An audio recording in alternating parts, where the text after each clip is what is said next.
julgamento começou, né? O julgamento começou, essa semana iniciou-se ontem e hoje, né?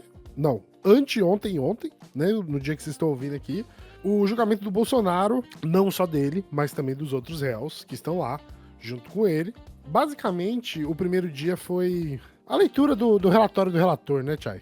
O Alexandre de Moraes começa a explicar o caso. A primeira parte ali que a gente teve, né, foi começou o quê? 9h30 da manhã, foi até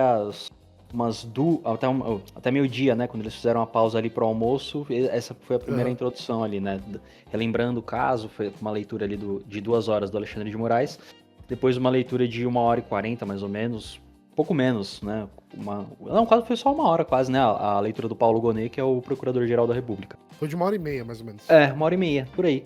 A gente entrou no intervalo e aí na volta começou a defesa, né? Os advogados fazendo a última defesa, né? Exatamente.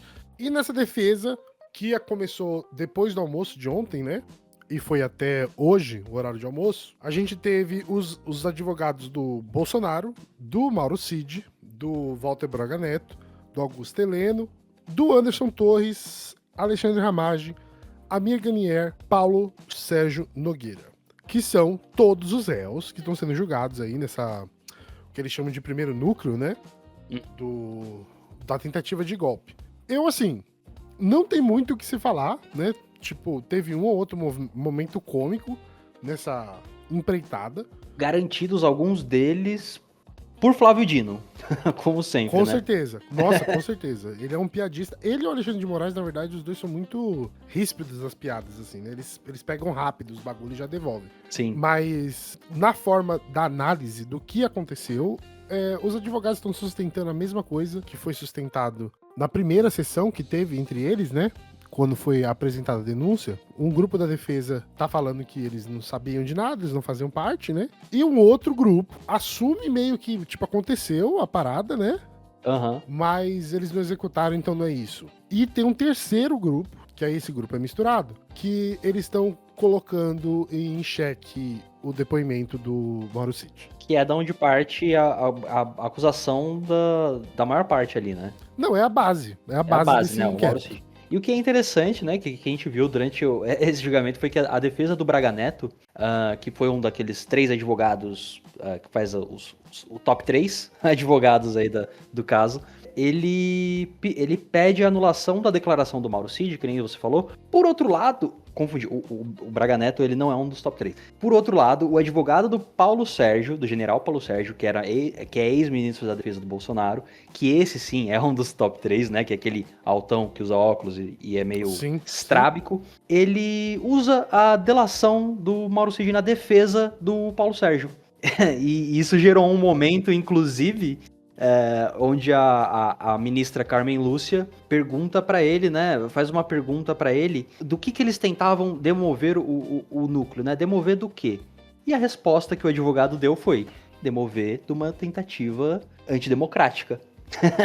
E aí a Carmen Lúcia só fala assim, é isso, pronto, fechou, acabou. É só isso que eu queria saber. Porque os argumentos dos advogados, eles são muito ruins, né, pra defesa de todos os réus, porque, mano, tem muita prova, sabe? Esse meter o louco pra poder julgar o Mauro Cid como mentiroso ou acrescentou coisas que não existiam, porque existe essa pressão da defesa falando que o Mauro Cid foi pressionado pelo Supremo e pela Polícia Federal pra delatar as pessoas porque eles queriam alguém, entendeu? Eles queriam que isso fosse verdade, mas não era. Então, esse que é meio que o argumento da defesa, sabe? E aí eles viam aquela história lá do Instagram, da mulher dele, né? Que tava no celular dele e ele tava usando esse Instagram pra se comunicar com o Bolsonaro, porque ele não podia falar com o Bolsonaro. E aí eles estão querendo usar isso também como quebra do acordo de delação premiada. Mas é aquilo, né? Tipo, o Supremo pode quebrar. É tanto que a defesa do Mauro Cid, ela tá realmente preocupada com o Mauro Cid. Na questão de, tipo, falar que a delação foi real. Porque o esforço do advogado foi esse, né? Sim. No primeiro dia do julgamento foi tipo assim, não, ele fez tudo certo, do jeito que a lei pediu, não tem nada aqui que foi ilegal, ele não foi coagido, tipo, a defesa sempre tava junto com ele. Então, fez um esforço muito claro de falar assim, ó, o nosso acordo com o Cid tem que estar de pé. Porque ele fez o que vocês pediu. Porque a questão é o seguinte, né? Se o Supremo desconsiderar o depoimento do Cid, não desconsiderar o depoimento, né? Ele desconsiderar os acordos que foram feitos, foda-se, né? Porque o Supremo já tem basicamente todas as provas pra fazer o julgamento com ou sem acordo do Cid, né? E é isso. Mas eles não vão anular o depoimento do cara. Essa que é a grande questão, né? Que é a base de tudo isso. Porém, tivemos aí a apresentação das defesas, né? Que iam de tudo, sabe? De piada com a sogra, a advogado falando que se pudesse ele levava cigarro para o Bolsonaro na cadeia. Na cadeia, nossa, mano. Os PowerPoint, o cara querendo falar assim, não, porque ele escreveu na página 3 e depois escreveu na página 100, só porque ele escreveu nessas duas páginas e tem um monte de página no meio, não quer dizer que você tá falando a mesma coisa. Tipo, mano, na agenda do Heleno, né?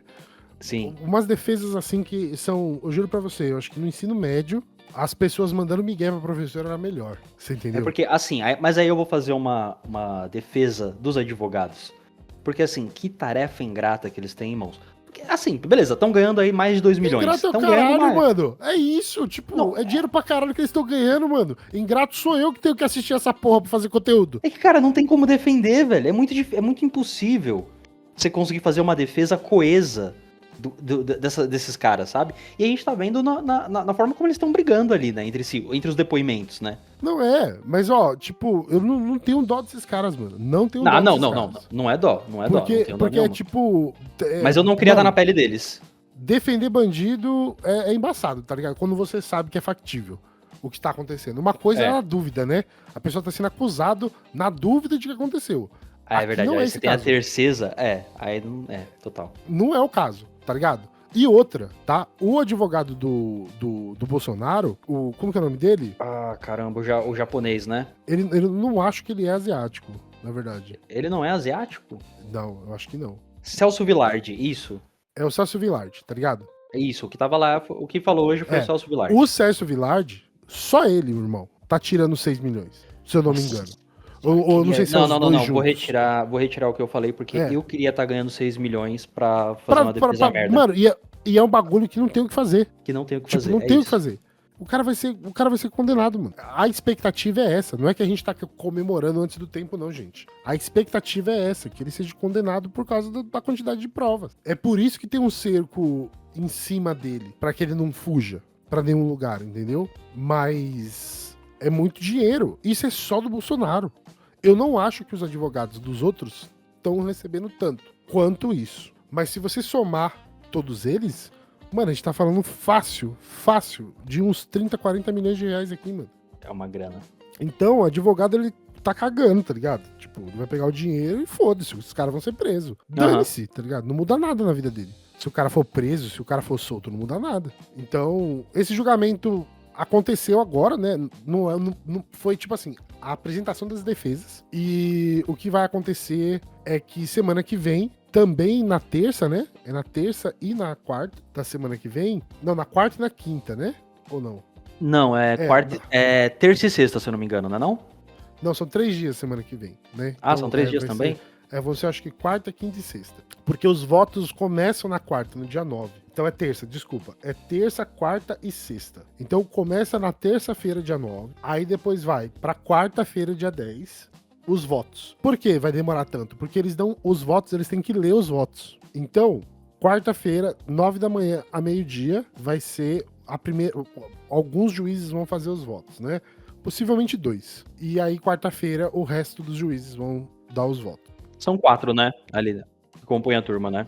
São 4. Porque o presidente não vota. Tá, é o Alexandre de Moraes, a Carmen Lúcia, o Flávio Dino e o Fux. Aí, se der empate, o presidente lá, cara, não sei se eu esqueci o nome dele. O Zanin, ele desempata. O Zanin, ele desempata. Essas são as condições. E aí, na sexta-feira, vai ser a leitura da sentença. Eu acho difícil dar empate, mas eu jamais colocaria minha mão no fogo pela Carmen Lúcia. Nem pelo Fux, porque eu acho que o Fux daria...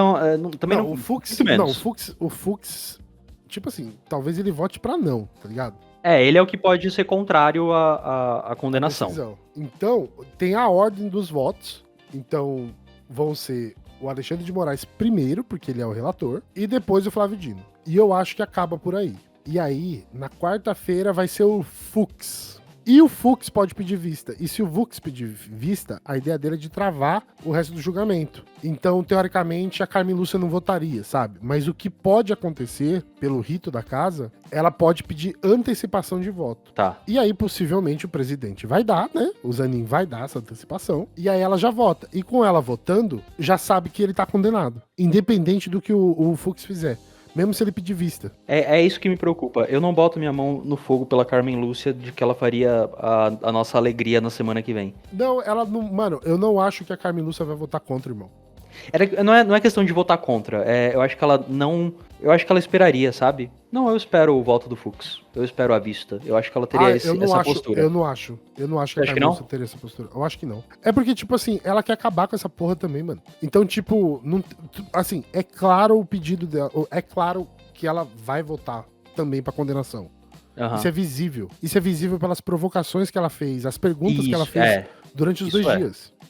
Então, ela não tem o objetivo. Qual que seria o objetivo dela? Tipo, simplesmente, tipo, pra deixar no suspense do Fux? Aí vai ficar os dois no suspense, sabe? Não faz sentido. Porque ela tem ela já tem meio que uma intenção pro voto, que vai ser de condenação, pra todos. Talvez eles não tenham consenso na parada da sentença, entendeu? Talvez isso daí pode ser um bagulho que pode ser que não seja consenso entre os juízes, você entendeu? Porque talvez alguém tome uma posição mais pesada, outro seja mais moderado. O Fux, a função dele é essa, né? A função dele é, na verdade, tipo, amortizar a sentença. Porque o Fux, ele pode fazer isso, né? Ele vai ter meio que o poder de argumentar, juridicamente, alguma forma de suavizar a sentença. Eu acho que os outros ministros vão deixar? Eu acredito que não. E o Fux, ele já tá com uma carga bem pesada dentro do Supremo, né? Semanas atrás, aí, 2, 3 semanas atrás, houve um desentendimento muito grave do Fux com o Barroso, né? Sobre relação de controle de processos. Fiquei sabendo disso. Porque o Fux era relator de um projeto uma lei, ao qual eu não lembro o que eles estavam debatendo no Supremo, mas os ministros discordavam da tese que ele tinha colocado. Então, a resolução teria que ser redigida, entendeu? Entendi. E aí, eles têm um rito deles, que é o seguinte, isso já aconteceu em outras ocasiões, que é o seguinte, se você concorda com a tese dos outros juízes, você reescreve e você continua com o caso. Se você discorda, né, você não entra em consenso com os outros juízes, tudo bem, mas você perde a relatoria daquele processo. E aquele processo vai ser passado para outro ministro do Supremo. E isso aconteceu, e o Fux ficou puto com essa porra e discutiu com o Barroso no meio de uma da plenária, entendeu? Então rolou todo esse quebra-pau lá do Fux falando merda, sabe? Dessa forma juizes, né? Super educado, né? Que a Vossa Excelência vai tomar no seu cu, né? Sim, vós me ser, vá se fuder também. Tipo isso. Isso é um momento, assim, que eu acho que vale a pena ser acompanhado, que é qualquer bate-boca que envolve o Barroso. Porque ele protagonizou um bate-boca com o Gilmar Mendes uma vez, que é uma coisa linda de se ver, assim. Ele falou assim, você é uma mistura de mal com atraso com pitadas de ódio. Tipo... E deixa de fora desse seu mau sentimento. Você é uma pessoa horrível. Uma mistura do mal com atraso e pitadas de psicopatia. Isso não tem nada a ver com o que está sendo julgado. É um absurdo, Vossa Excelência, aqui fazer um comício cheio de ofensas, grosserias. Vossa Excelência não consegue articular um argumento, fica procurando. Já ofendeu a presidente, já ofendeu o ministro Fux, agora chegou a mim. A vida para Vossa Excelência é ofender as pessoas. Não tem nenhuma ideia. Não tem nenhuma ideia. Nenhuma. Só ofende as pessoas. Ofende as pessoas. Qual é a sua ideia? Qual é a sua proposta? Nenhuma. É bilis, ódio, mau sentimento, mal secreto. É uma coisa horrível. Vossa Excelência nos envergonha. Vossa Excelência é uma desonra para o tribunal. Uma desonra para todos nós. Um temperamento agressivo, grosseiro, rude. É péssimo isso. Vossa Excelência sozinho desmoraliza o tribunal. É muito ruim. É muito penoso para todos nós. Temos que conviver com Vossa Excelência aqui. Não tem ideia, não tem patriotismo, está sempre atrás de algum interesse que não é o da justiça. Uma coisa horrorosa. Uma coisa horrorosa, uma vergonha, um constrangimento. É muito feio isso. Isso é um Supremo Tribunal Federal. Presidente, eu estou com a palavra e continuo. Presidente, por favor. Estou com a palavra e continuo. Para o voto, então, não, estou com a palavra e continuo, presidente. Está suspenso ou não está? Está suspensa a sessão. Eu continuo com a palavra, presidente. Eu continuo com a palavra. Continuo com a palavra. Presidente, eu vou recomendar ao ministro Barroso que feche o seu escritório. Feche o seu escritório de advocacia. Suspensa a sessão, está suspensa a sessão. É muito bom os xingamentos, né? As ofensas que não são ofensas, quer dizer. Eles Diretas, não podem né? quebrar o coro, né? O decoro, eles levam isso mais a sério do que a Câmara dos Deputados e o Senado, né? Ah, com certeza. O Fux não tá bem, assim, do ponto de vista geral do Supremo, já. Existe uma insatisfação com o Fux, né? Isso é meio claro, assim, dentro do Supremo, você consegue ver que o Fux ele é mais isolado. E ele é bem mais Bolsonaro também, o Fux, né? Mais até do que o evangélico lá, o outro ministro que foi colocado. Mas a situação é essa. Então a gente espera que até semana que vem tenha a resposta de tudo isso e a condenação. Vamos ver também o impacto disso internacionalmente, porque, novamente, eu sou pessimista e eu acho, né, que Estados Unidos ainda pode querer fazer alguma merda aí e foder tudo, tá ligado? Não, total. Isso tudo, né, Miojo, é parte de um bololô maior que tá rolando, né? Aí porque com certeza, até a questão das tarifas do Trump, né, ele ainda não negociou com o governo brasileiro, exatamente porque eles querem a anulação da condenação do Bolsonaro, né, do julgamento. E não vai anular, né? Então, assim, a gente não tá com um diálogo, a gente não tem uma diplomacia rolando com os Estados Unidos, de fato, né? A gente não tem, aliás, não temos aqui no Brasil um diplomata, um chanceler estadunidense nomeado. Não, isso diz muito quando a gente tá falando de diplomacia, né? Você não nomear um chanceler no outro país é porque você não tá com... Você não reconhece aquele país. Você não reconhece aquele país. E a gente tem também Eduardo Bolsonaro, golpista, traidor da pátria, lá contribuindo pra prejudicar a diplomacia do Brasil com os Estados Unidos, né? Eu acho que, tipo, a palavra do Eduardo Bolsonaro aqui, caramba, a gente sempre não tem como não falar dessa aberração. Bem. Eu acho que não é nem prejudicar, mano. O que o Eduardo Bolsonaro fez, ele deu o motivo que os Estados Unidos precisava pra criar pressão no Sul. Tipo, ele tá cagando pro Bolsonaro. Você acha que o Trump tá preocupado com nossa, Jair Bolsonaro?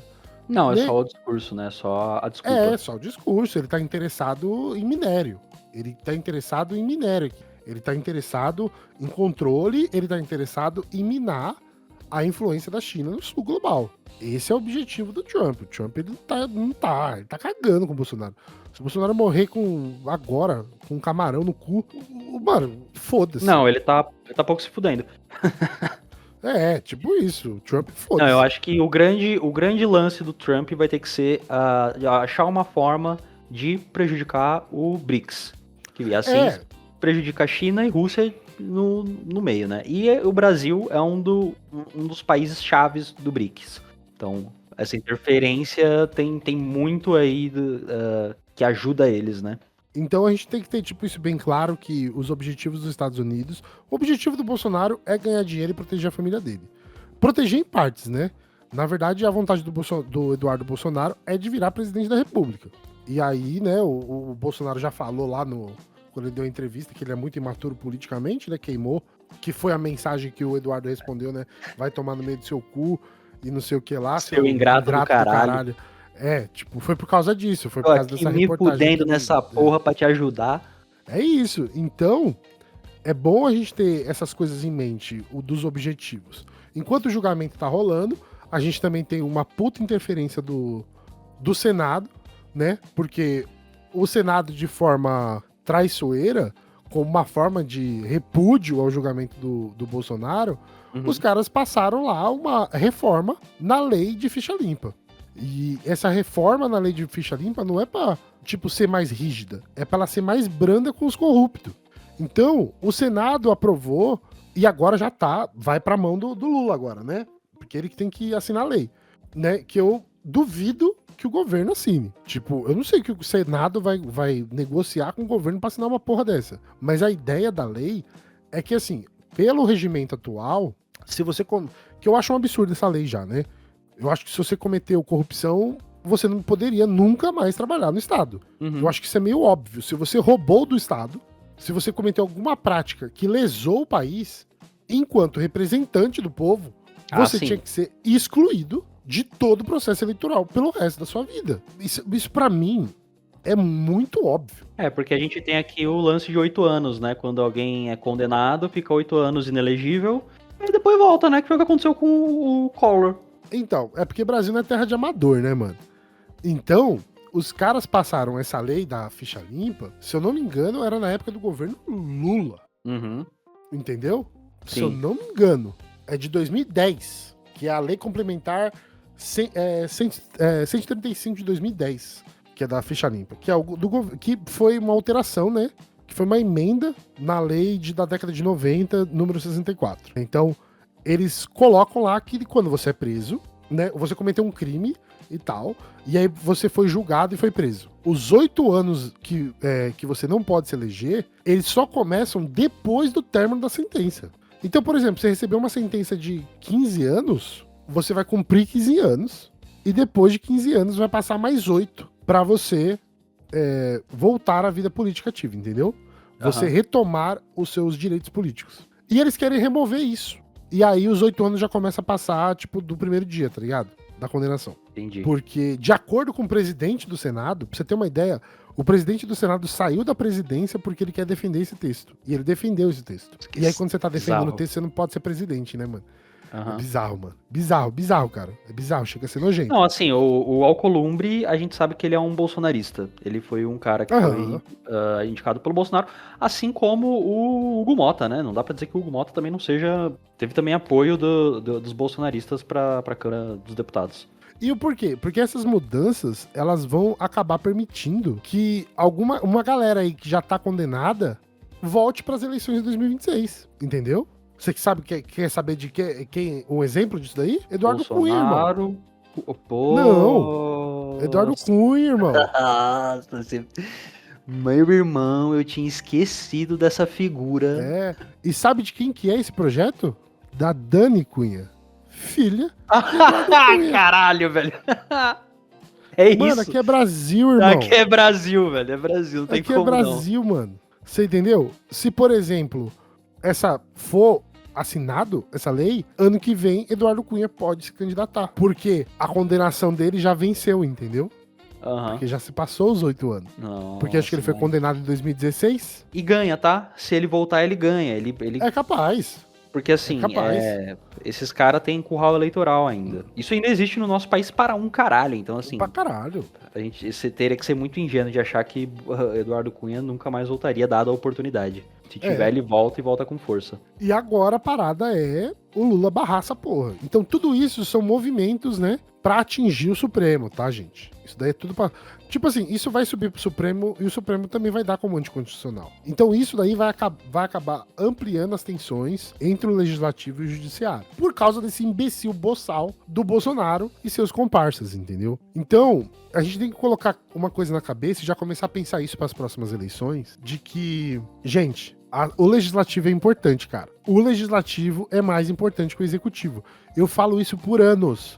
Por anos. Sim. Tem gente que me conhece de outros projetos que eu fazia, que também eram projetos políticos, né, que falavam sobre política e atualidade. E eu falo isso por anos, pelo menos faz uns 5 anos, que é muito claro que, tipo, não adianta votar pro Executivo. A parada é a Câmara dos Deputados e o Senado, que é onde o povo nunca presta atenção, sabe? Porque eles estão, tipo, eu não acho que... Mano, eu juro pra você, cara, eu acho que eleição de presidente tinha que ser só de presidente. Tipo assim, presidente, prefeito e governador tinha que ser em um ano, tá ligado? E a outra eleição, aliás, vai mudar também o esquema eleitoral, né? Vai unificar, né? Mais pra frente. Mas deputado e senador tinha que ser uma eleição à parte por causa da quantidade que você vota. Pela quantidade e pela importância, mas eu acho que é extremamente estratégico que não se dê esse destaque a essas eleições de Senado, Câmara e vereadores, tá ligado? Porque são essencial. É chave isso, né? Só que se você tá bota a eleição para senador junto com a eleição para presidente, que é, né? Aham. Você vota pra presidente, senador e deputado, né? Deputado, governador. Tudo Vai no ser mesmo dia. Você governador e acaba assim, senado. você vai pensar no presidente, que é o principal, você vai pensar depois no governador do seu estado. E aí, meu irmão, se você sabe quem é o presidente, se você sabe quem é o governador, o senador e o deputado é da legenda. Não preciso saber quem é. Isso se for na legenda, né? Se a pessoa votar na legenda e não votar em qualquer. Então, antigamente era assim, né? Você votava na legenda do partido. E eu acho que, da forma que funciona hoje... Não dá mais que pra ser... votar na legenda? Não, eu acho que tinha que ser na legenda. As pessoas não votam. É porque antigamente você só apertava, tipo, não sei, mano. Você apertava, não sei, 00 e confirma, entendeu? Tipo, você colocava só o número do partido. E aí tiraram isso, né? E aí você pode votar, tipo, no presidente da república, que é do partido X. Tipo assim, você pode votar no 65, né? Que é o Partido Comunista do Brasil. E depois você vota 22, tá ligado? Aham, pro Senado. Ou pra Pro Senado. Você pode fazer isso, você entendeu? E eu acho isso ruim. Porque a pessoa que quer governar, ela vai governar e ela precisa da base dela pra governar. Se você, tipo, vota em alguém e você não vota na base, você excluiu a chance de governar, que é o que tá acontecendo nesse governo. Como que o Lula ganha a eleição e eles não são maioria na Câmara dos Deputados? Não faz sentido, cara. Aí vem aquela velha desculpa, né? Oh, não temos governabilidade. O pessoal, ele gosta do Lula, mas ele também gosta do tiozinho do mercado que se candidatou, tá ligado? Que é bolsonarista, entendeu? E aí fudeu tudo. O sistema eleitoral brasileiro, ele é intencional, tá ligado? Pra ser confuso. Ele é super intencional. As pessoas nem entendem como funciona a eleição de deputado. As pessoas acham que a eleição de deputado é a mesma coisa que a eleição pra presidente. E não é. Ela é diferente. Tipo, uma pessoa... Por isso que tem essas pessoas doentes na política. Porque o exemplo que a gente sempre dá é do Tiririca, né? Mas... Quando você vota no Tiririca, e o Tiririca ele faz eleição recorde, ou se não esses filhos da puta aí do, tipo, Nicolas Ferreira, sabe? Que eles têm uma eleição recorde e conseguem milhões pra eles elegem mais 4 ou 5 do partido, mano. E isso que é o ruim. O ruim, tipo assim, independentemente se votaram no Nicolas Ferreira, foda-se, tá ligado? Ele ganha 17 milhões de votos, da hora, bom pra ele. Mas você votou nele, não nos outros caras que foram juntos. Esses caras que sobram juntos é a política velha do Brasil, mano. Essa galera aí que é o centrão. Por isso que a galera se pergunta, mano, como que esse cara foi eleito, velho? Olha as merdas que ele fala. Porque ele não foi eleito, mano. Ele foi puxado por alguém que ganhou um monte de voto. Sim. Então, a Câmara dos Deputados, o Senado, eles estão fazendo ataques ao Supremo por causa desse julgamento, tá ligado? E eu não acho que vai parar tão cedo. Eu acho que vai continuar isso daí. Tá vai ligado? continuar porque o mundo está em ebulição, né, Miojo? A gente está passando por um momento de grandes transformações aí na geopolítica global, talvez, principalmente em termos de alianças militares, né?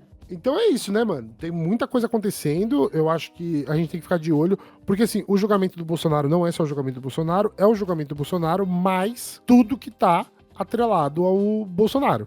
Então, essa geopolítica muito louca, o Senado dando pressão, a Câmara dos Deputados dando pressão. Eu, na verdade, eu tô bem confuso sobre como que tá acontecendo a opinião pública sobre esse julgamento. Porque, assim, eu tô na minha bolha de esquerda, tá ligado? E eu não tô entendendo muito bem o que tá acontecendo do ponto de vista da direita. A minha impressão é que tá desmobilizado. Parece a população. que tá desmobilizado. Essa é a minha sensação. Mas, às vezes, eu não tô conseguindo enxergar longe o suficiente pra poder entender o que tá acontecendo lá, tá ligado? A minha sensação é de desmobilização, sabe? Porque a mídia, no geral, tá batendo nessa situação. A mídia tá batendo e eu vi um estudo hoje mesmo, eu só não tô conseguindo encontrar ele, mas que era uma coisa assim, 94% da população brasileira é a favor da condenação, é contra a anistia. Eu acho que era isso a matéria, eu não lembro onde eu vi. A opinião pública, né? Eu acho que a maioria tá contra. Eu sei que tem uma galera fazendo pesquisa sobre o caso, né? A sensação minha também é essa que você falou. Essa é meio que o meu ponto de vista também. Mas enfim, vamos ficando por aqui. Falamos sobre isso, queríamos dar nossas perspectivas e a nossa compreensão do que está acontecendo nesse julgamento, nessa história do Bolsonaro. Semana que vem iremos voltar para falar, talvez brevemente, sobre esse assunto, porque vai rolar os votos. Então a gente vai, prestar atenção no que tá acontecendo pra poder lançar o episódio pra vocês. E é isso. Não só isso. Peraí, não só isso. Você tá muito apressado, Miojo. Semana que vem a gente tá fazendo live, a gente tá cobrindo o julgamento e a gente vai fazer semana que vem também, né?